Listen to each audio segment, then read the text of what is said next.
अस्सलाम वालेकुम स्टूडेंट्स, कैसे आप सब? उम्मीद है बहुत अच्छे होंगे। तो आज हम फिज़िक्स 12th क्लास के एमसीक्यूज़ करेंगे। चैप्टर 1 स्टार्ट किया है। इंशाल्लाह शाम तक आपके पास चैप्टर 2 भी आ जाएगा। तो Newton's law of gravitation first topic है। हर टॉपिक के 3-3 एमसीक्यूज़ बने हैं। तो इन्हीं में से इंशाल्लाह बोर्ड में आपके पास आ जाएगा और प्री बोर्ड में भी इसी तरह के आएंगे सवाल। According to Newton's law of gravitation, the gravitational force between two objects is inversely proportional to किस चीज़ की इन्वर्सली प्रोपोर्शनल होती है? सबसे पहले तो आपके पास आपको पता होना चाहिए कि जो लॉ ऑफ ग्रेविटेशन है वो किसके इक्वल है? जो फोर्स होती है वो तो हमें नीचे गिवन है ना, फोर्स होती है जी m1 m2 over are square. तो यहाँ पे उसने बोला है कि फोर्स जो है वो दो ऑब्जेक्ट्स के दरमियान इन्वर्सली प्रोपोर्शन किस चीज़ की होती है? तो डिस्टेंस की इक्वल हुई ना, स्क्वायर ऑफ डिस्टेंस। तो यहाँ पे आपको सी ऑप्शन आ गया। इसी तरह फॉर्मूला तो हमें आता है, तो इसका आंसर भी बी हो गया। नेक्स्ट है the gravitational force between two objects will increase if. कब इंक्रीज होगी? जब उसके दरमियान जो मैसेज हैं वो इंक्रीज हो जाएंगे। ठीक है। और सेकंड केस, जब उसका डिस्टेंस जो है वो कम हो जाएगा तब। Okay. Next gravitational field strength है at a point is defined as. इसको हम डिफाइन कैसे करते हैं? फोर्स पर यूनिट मास। जी जो होता है हमारे पास वो एफ ओवर एम होता है ना, तो वही हुआ ना, फोर्स पर यूनिट मास। ऐसे यूनिट ऑफ ग्रेविटेशनल फील्ड। तो फोर्स का यूनिट क्या हुआ? हमारे पास न्यूटन होता है और मास का केजी होता है, तो न्यूटन पर केजी जो है इसका आंसर हो गया। Okay. Gravitational field strength is strongest किधर होगी?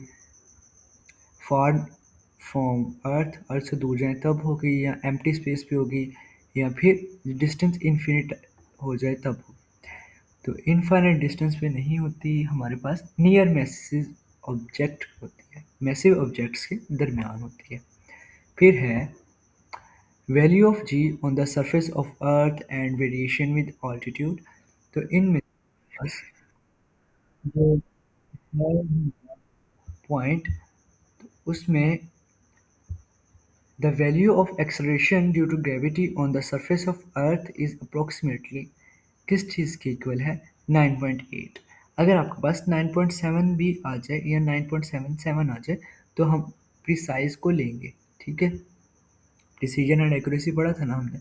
तो बस the value of G decreases when. Value of G कब डिक्रीज करती है? जब moving to higher altitude. Higher altitude की तरफ जब जाती है तब हमारे पास वैल्यू ऑफ जी डिक्रीज कर जाती है। इसी तरह अगर वो पूछ ले कि वैल्यू ऑफ जी इंक्रीजेज, तो हम यहाँ पे क्या लिखेंगे कि जब इनर सरफेस पे आती है तब? नहीं, जब वो जो सरफेस होती है ना हमारी, सरफेस ऑफ अर्थ उसके पास जाती है तब होती है।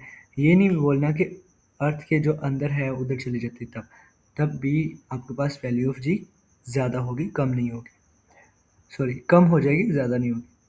Reason G decreases with altitude is gravitational force decreases with distance. Distance के साथ साथ वो डिक्रीज करती जाती है, इस वजह से जो जी की वैल्यू है वो डिक्रीज करती है। इसी तरह gravitational field lines. Gravitational field line always point किस चीज़ पे करती है? Away from the mass, sideways from the mass, towards the mass. तो इसका आंसर हमारे पास टुवर्ड्स द मैस आ गया। The density of gravitational field lines indicates किस चीज़ को इंडिकेट करती है? स्ट्रेंथ ऑफ ग्रेविटेशनल फील्ड को इंडिकेट करती है। नेक्स्ट है gravitational field lines around a spherical mass are. Spherical mess के पास क्या होगी? Radial and directed inward. ठीक है। अगर आपके पास पूछा जाए कि रेडियली इनवर्ड है और डायरेक्टेड है तो आपका क्या होगा? तो हमारे पास अराउंड अ स्फीयर मैस हो जाएगी ग्रेविटेशनल फील्ड लाइंस। यानी कि इसका उल्ट भी पूछा जाए तो वही सेम चीज़ बन जाती है ना, वही मैं समझाना चाह रहा था। Artificial satellite and orbital velocity. An artificial satellite is a body that revolves around earth due to gravity। Answer क्या है? revolves around earth due to gravity। Orbital velocity is the velocity required for a satellite. किस चीज़ के लिए होती है? Remain in orbit around अर्थ। ठीक है। The approximate orbital velocity of a satellite near earth is, तो उसकी वैल्यू क्या होगी? 7.9 किलोमीटर पर सेकेंड। फिर जियो स्टेशनरी सैटेलाइट है। जियो stationery satellite revolve around earth in, आपको पता है 24 घंटे में करते हैं। अच्छा एक और बात, जियो स्टेशनरी सैटेलाइट्स कितने होते हैं?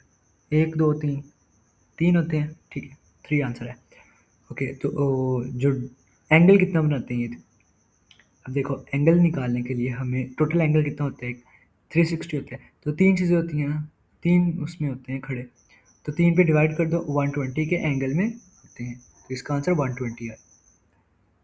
अ geostationary satellite appear stationary because, क्यों होता है? Its orbital period matches earth rotation, उसका जो जब वो ऑर्बिट करते हैं ना, उसका जो जितना भी टाइम लगता है वो अर्थ रोटेशन के साथ मैच करते हैं, इस वजह से उसको स्टेशनरी बोला जाता है। जियो stationery satellite are mainly used for, किस चीज़ के लिए यूज़ होते हैं? कम्युनिकेशन एंड वेदर मॉनिटरिंग के लिए यूज़ होते हैं, ठीक है। नेक्स्ट है gravitational potential. Gravitational potential at a point is defined as, कैसे डिफाइन की जाती है?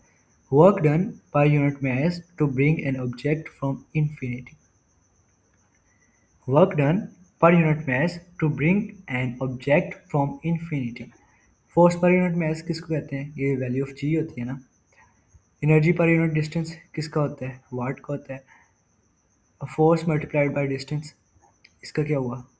पी हो जाएगा मोमेंटम, या चेंज इन मोमेंटम, या उल्ट हो जाएगा।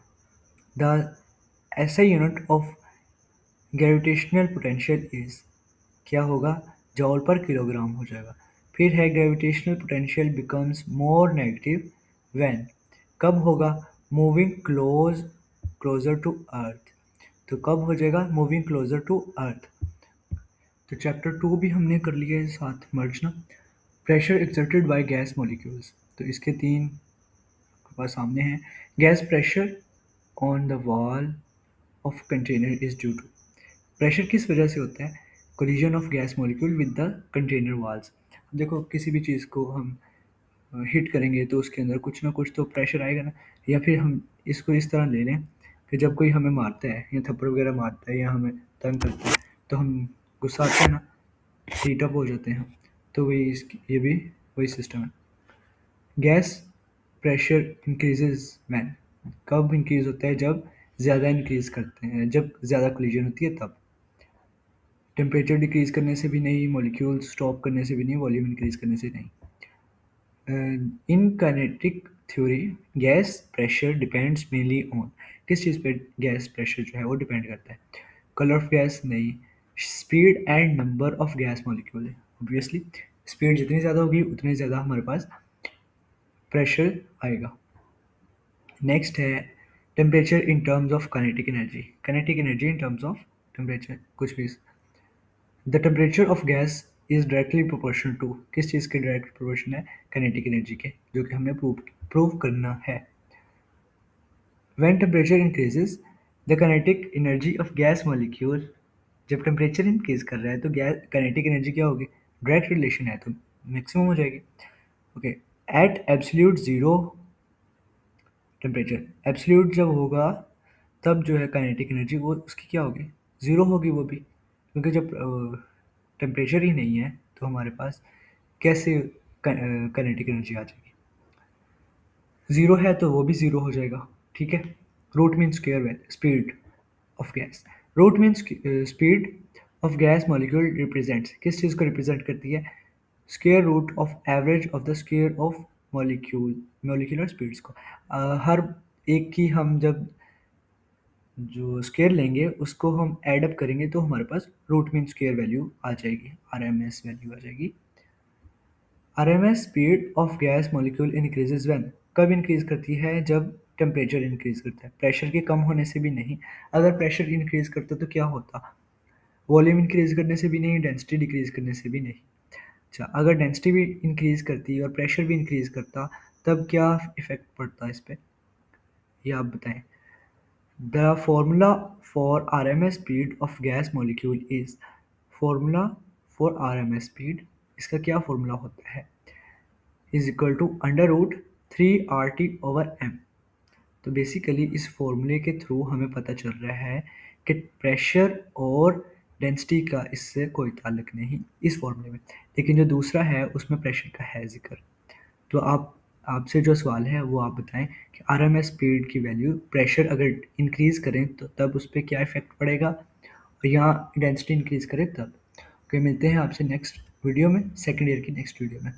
तो वो भी इंशाल्लाह कल या परसों तक आपके पास आ जाएगी। चैप्टर 3 उसमें करूँगा या 4 दोनों मिक्स कर लेंगे। ओके, अल्लाह हाफिज़।